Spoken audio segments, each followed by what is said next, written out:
How many times do I forget one day to the next what I read or what I hear in a sermon or I hear on the radio? And maybe I walk away from the radio or walk out the doors of the church and forget everything that was said to me in that moment and go back to the way I was doing it.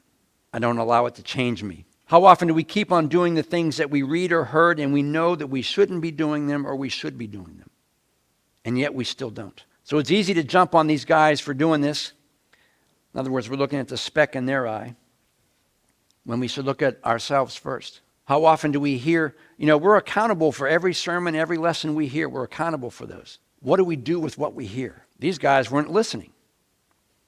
One chapter later, they're doing exactly the same thing. We need to be sure that what we're listening to and what we're reading, that it affects our lives, that it changes us. That we're listening, not just hearing words, but we're allowing it to change us.